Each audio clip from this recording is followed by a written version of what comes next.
네, 우리 집 주치의와 함께하는 코너죠. 닥터플러스입니다. 오늘은 구강학 안면외과 류성호 원장님과 함께하겠습니다. 어서 오세요. 네, 안녕하세요. 구강암면외과를 전공한 유성호입니다. 네, 반갑습니다. 자, 오늘은 어떤 질환에 대해서 이야기 나눠볼까요?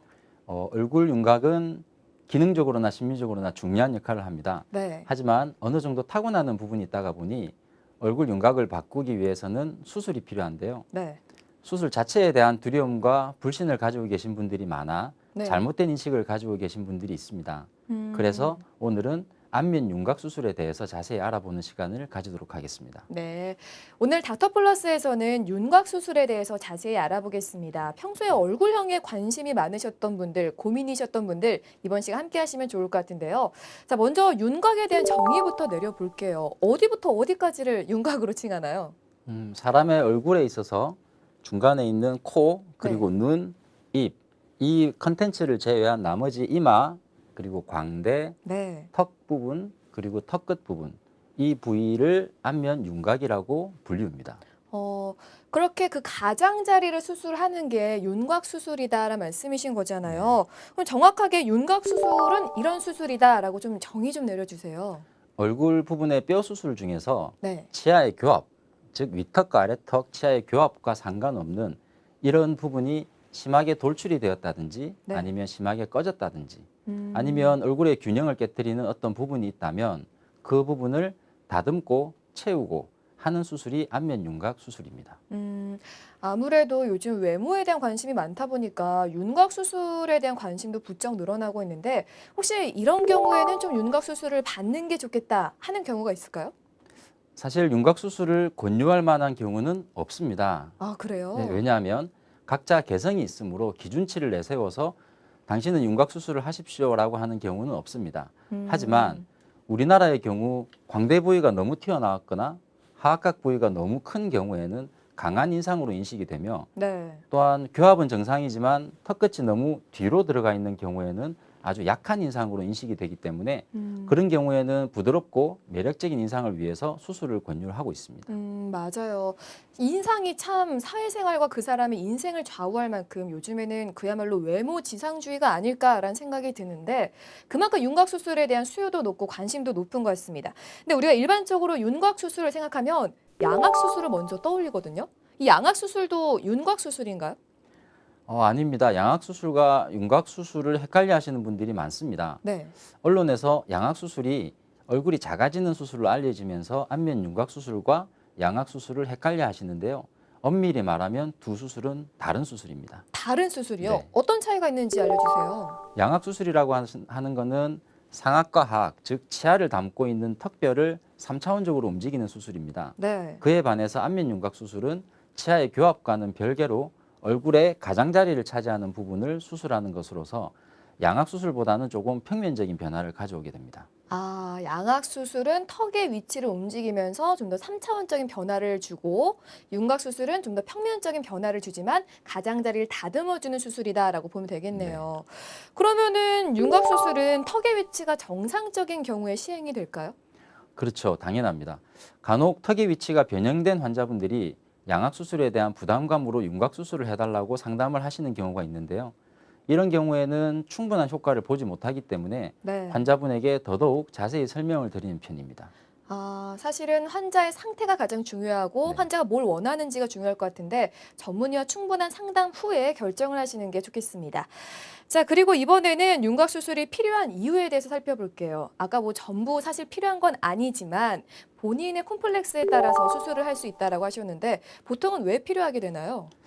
사실 윤곽 수술은 기능, 즉 식사하는 것과 호흡, 발음과는 크게 상관이 없습니다. 네. 아름다움에 대한 사회적 배경 그리고 시대적 배경에 따라서 생겨난 수술 중에 하나인데요.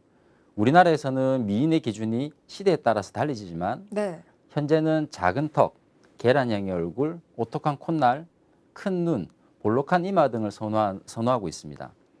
따라서 이마 부분은 보형물을 이용을 해서 볼록하게 만드는 수술, 광대 부위는 나와 있는 광대를 안으로 넣는 작게 하는 수술, 그리고 턱 부위는 최대한 갸름하게 만드는 요즘에 V라인 수술이라고 많이 하는데 네. 이런 수술들이 많이 이루어지고 있습니다.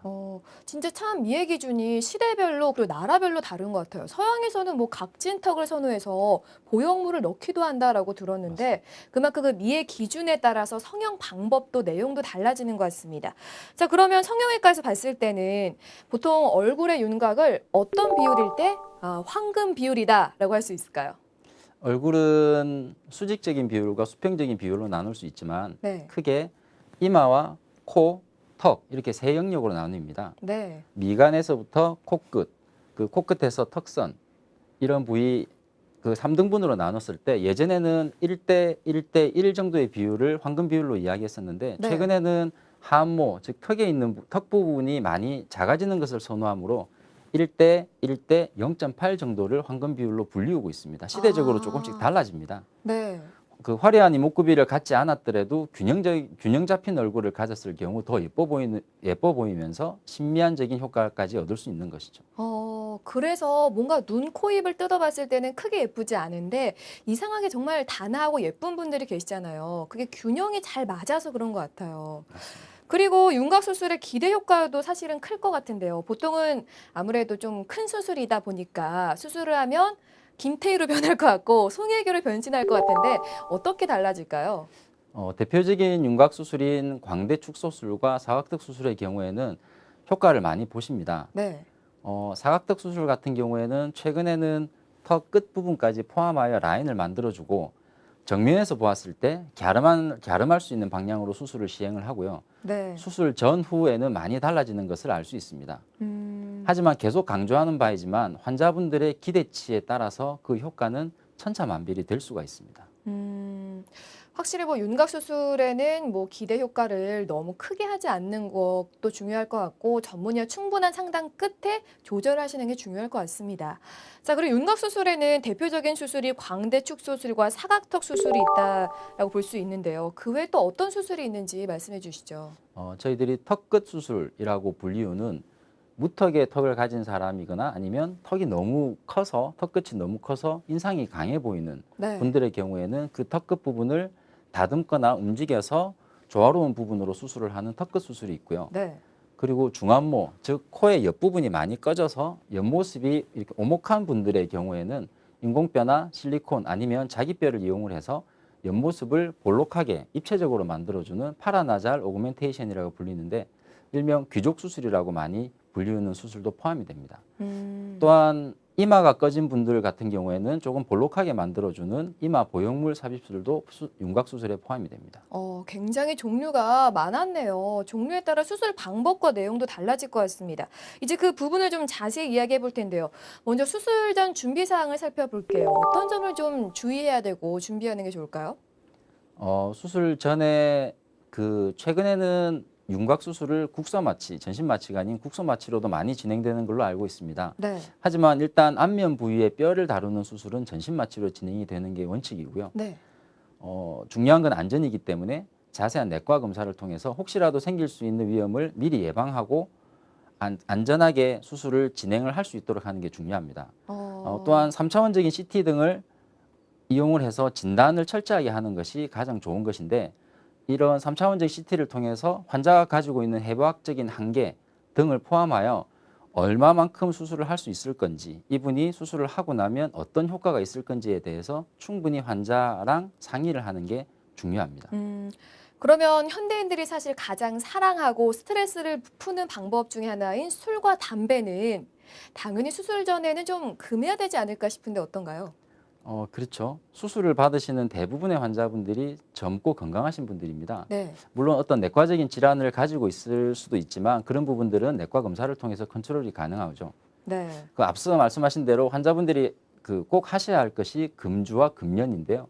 그 중에서도 특히 담배의 경우에는 수술 후 창상이 치유되는 그 과정 중에서 혈관 공급이 가장 중요합니다. 근데 네. 담배 같은 경우에는 그 혈관 공급을 막는 가장 큰 요인 중에 하나이기 때문에 금주와 금연 중에서 금연이 담배가 훨씬 더 중요한 인자를 차지하기 때문에 꼭 담배를 피시는 분들은 담배를 끊어주시는 게 좋습니다. 금연 꼭 기억하셔야겠습니다. 자, 그럼 보통 수술 방법은 어떻게 이루어질까요? 절개를 얼굴 표면에 하고 그러나요? 양악 수술도 마찬가지지만 안면 윤곽 수술, 특히 광대 축 수술이나 사각턱 수술 같은 경우에는 기본적으로 입안 절개를 하는 게 원칙입니다. 네. 물론 광대 같은 경우에는 좀 더 자세한 수술을 하기 위해서 귀 앞쪽 부위 아니면 머리 있는 부위에 절개를 통해서 수술을 하는 경우도 있습니다. 네. 사각턱 수술 같은 경우에는 입안 절개만을 통해서 이루어지게 되는데 CT상에서 계획한 부분을 정확히 수술실에서 재현을 해내는 게 무엇보다 중요하고요. 네. 또한 비대칭이 남지 않게 하기 위해서 양쪽 같은 양을 제거하는 게 아니라 남기는 양, 같은 양을 남기는 것이 중요합니다.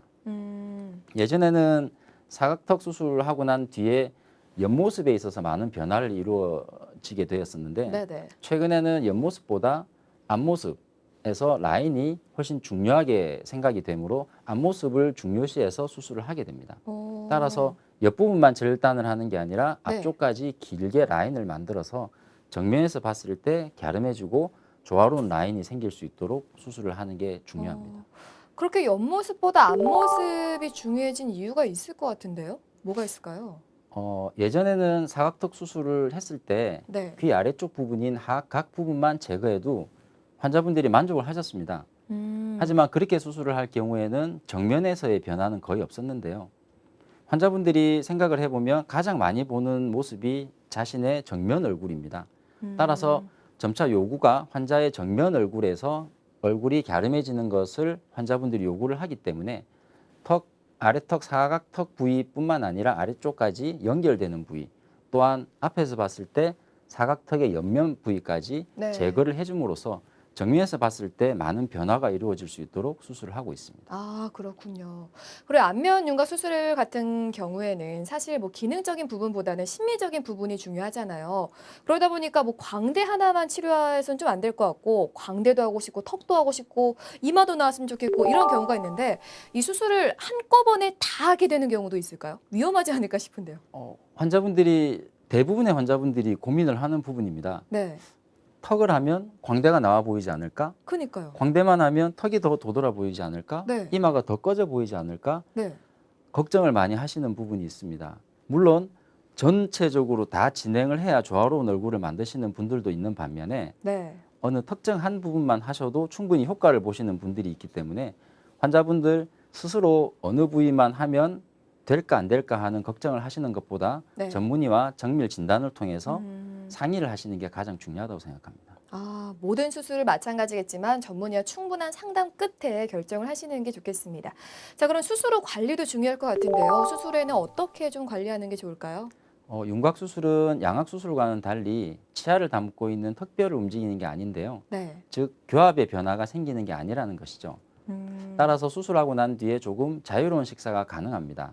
그리고 말하는 것도 훨씬 덜 불편하게 되고요. 네. 다만 얼굴에 붓기는 개인마다 차이가 있으므로 수술 후에 최소 3일까지는 얼음찜질을 잘 해주셔야 하며 네. 저희들이 붓기와 멍을 최소화하기 위해서 얼굴에 테이프를 붙여둡니다. 그 네네. 테이프는 보통 5일에서 일주일 정도 유지를 하시는 게 좋습니다. 오. 또 수술하고 난 뒤에 고압산소 치료 이런 게 있거든요. 네. 고압산소 치료나 아니면 레이저 등 이런 부분들이 붓기를 빠지는데 도움이 될 수도 있습니다. 얼굴 테이프를 일주일이나 붙여놓는다면 회사 갈 때 좀 깨림칙하지 않을까 싶은데 일상생활은 언제부터 가능할까요? 일반식도 언제 가능한지 말씀해 주세요. 안면 윤곽은 턱뼈를 움직이는 게 아니기 때문에 네. 일반 식사는 다음 날부터 가능합니다. 아, 그래요? 네, 단지 입안에 상처가 있고 또 얼굴에 테이프가 붙여져 있고 조금 부어 있기 때문에 네. 입을 자유롭게 벌릴 수 없기 때문에 보통 저희들이 일주일 정도는 유동식을 하시는 게 좋습니다라고 아. 권유를 합니다. 네네. 그리고 붓기는 사람마다 다르지만 2주일 정도가 경과가 되면 대부분 붓기가 많이 빠지기 때문에 일상생활하는데 크게 문제는 없으리라고 생각이 됩니다. 아, 그렇군요. 근데 이런 안면 윤곽 수술은 사실 딱 떠오르는 곳이 성형외과잖아요. 근데 요즘에는 치과에서도 정말 많이 행해지던데 어떤 차이가 있을지 설명 부탁드릴게요. 그 안면 윤곽 수술은 얼굴의 뼈를 다루는 전문 분야입니다. 네. 구강암면외과의 경우에는 턱과 얼굴 분야만 전문적으로 다루는 치과의 한 분야이죠. 네. 같은 부위를 수술하는 것이므로 성형외과와의 수술 방법의 차이는 그렇게 많이 없으리라고 생각이 됩니다. 네네. 다만 얼굴뼈를 다루는 데 있어서 얼마나 전문적인 교육을 받았느냐에 대한 차이가 있을 뿐이라고 생각을 합니다. 아, 그렇군요. 그리고 이렇게 뭐 심한 돌출입이나 부정교합의 경우에는 치아 교정만 해도 얼굴 윤곽이 많이 달라질 텐데 윤곽 수술과 치아 교정이 동시에 이루어지는 경우도 있을까요? 치아 교정 치료와 윤곽 수술은 별개로 생각하셔도 무방합니다. 네. 다만 돌출입 치료를 위해 치아 교정을 하고 있는 환자분들 같은 경우에는 치료 전과 교정 치료가 끝난 뒤의 모습이 많이 달라질 수 있습니다. 이런 경우에는 교정 치료를 마치고 난 뒤 얼굴 형태가 달라지고 난 뒤에 윤곽 수술을 계획하시는 게 좋습니다. 하지만 그 돌출입을 제외한 일반적인 경우에는 치아 교정하는 중간에 안면 윤곽 수술을 하셔도 아무런 상관이 없습니다. 아, 같이 해도 네. 돌출입이 아닌 경우에는 무방하다라는 말씀이신 거죠. 알겠습니다. 자, 그리고 가장 걱정되는 거 수술은 아무래도 부작용과 후유증이 있기 마련인데 어떤 것들이 발생할 수 있을까요? 양악 수술의 경우와 마찬가지로 윤곽 수술의 가장 큰 부작용은 불만족입니다. 네. 사실 양악 수술의 경우보다 훨씬 많은 분들이 윤곽 수술하고 난 뒤에 불만족을 느끼시는 경우가 많은데요. 네. 물론 환자분들의 기대치와 결과가 일치하지 않는 경우에 불만족을 느끼시게 되기 때문에 네. 수술하기 전에 내가 어떻게 될 건지에 대한 충분한 예상을 주치의 선생님과 상담을 하시는 게 중요하다고 생각됩니다. 또 그 외에 일반적인 부작용으로서는 광대 축소술의 경우 볼이 처진다든지 뼈가 잘 안 붙는 부정유합이 생길 수도 있지만 세심한 수술과 안정된 방법으로 최소화시킬 수 있습니다. 그리고 사각턱 수술의 경우에는 하악골의 수술이므로 감각 이상이 생기게 마련인데요. 약 2달에서 3달 정도 지나면 감각 이상이 거의 회복이 됩니다. 또한 비대칭이나 볼처짐 등도 흔하지 않다고 보시면 됩니다. 네, 부작용이 꽤 많진 않지만 불만족 때문에 이런 부작용을 느낄 수 있는 경우가 있다 말씀하셨는데 사실 뭐 아무리 불만족이 있어도 전문의 입장에서는 무조건 재수술을 감행하진 않으시잖아요. 뭐 이런 불만족도 있겠고 다른 이유든 간에 재수술을 하는 경우도 있긴 할 텐데 보통 어떤 경우에 재수술을 시행하게 되나요? 얼굴 부분에 행해지는 모든 수술은 재수술의 가능성이 있다고 보시면 됩니다. 아, 물론 그래요? 쌍꺼풀이나 코나 이런 얼굴 부분에 행해지는 모든 수술은 재수술의 가능성이 있습니다. 네. 재수술이 필요한 경우에는 누가 봐도 비대칭이 남아 있거나 아니면 저희들이 계획한 대로 수술 결과가 나오지 않았을 때 이루어지는 게 원칙인데요. 네. 수술 전에 저희들이 고지를 했던 피할 수 없는 부분들, 해부학적인 어떤 구조물이라든지 아니면 아무도 인지를 못하지만 본인만 거울을 보고 인지하는 어떤 비대칭이나 불편함 등은 재수술의 경우에 들어가지 않기 때문에 이런 부분들은 환자분들이 꼭 참고를 하시기 바랍니다. 네, 알겠습니다. 자, 오늘 닥터플러스에서는 안면 윤곽에 대해서 자세히 알아봤는데요. 요즘 뭐 얼굴에서 균형이 제일 중요하다고 하다 보니까 안면 윤곽에 대한 관심이 많아지는 것 같습니다. 오늘 이 시간을 통해서 안면 윤곽에 관심 있으신 분들 한 번쯤은 다시 생각해 보셔도 좋을 것 같은데요. 자, 관심이 사실 그만큼 많아요. 계속 강조를 하는 거지만 그래서 마지막으로 원장님이 좀 환자분들이나 아니면 고민하시는 분들에게 한 말씀 부탁드릴게요. 안면 윤곽 수술은 얼굴의 전체적인 이미지를 부드럽고 자연스럽게 만들어줄 수 있다라는 장점이 있습니다. 따라서 외모뿐만 아니라 그 외모 때문에 가지고 있는 마음의 상처 또한 치유될 수 있는 좋은 수술이라고 생각합니다. 하지만 모든 사람이 인터넷에 나와 있는 전후의 사진처럼 될 수 없다는 것을 정확히 아셔야 합니다. 마음의 상처를 치유하기 위해서 선택한 어려운 결정 때문에 더 큰 마음의 상처를 가져서는 안 되겠죠. 따라서 충동적인 수술 결정은 절대 안 되고요. 신중하게 결정하셔서 전문의와 상의하시기 바랍니다. 네, 인터넷에서 떠도는 전후 사진은 사실 포토샵을 하는 경우도 있고 개인별로 차이가 있기 때문에 무조건 그렇게 변한다라고 생각을 하시면 나중에는 좀 후회하지 않을까라는 생각이 듭니다. 자, 오늘 닥터플러스는 구강학 안면외과 류성우 원장님과 이야기 나눠봤습니다. 원장님, 오늘도 감사합니다. 감사합니다.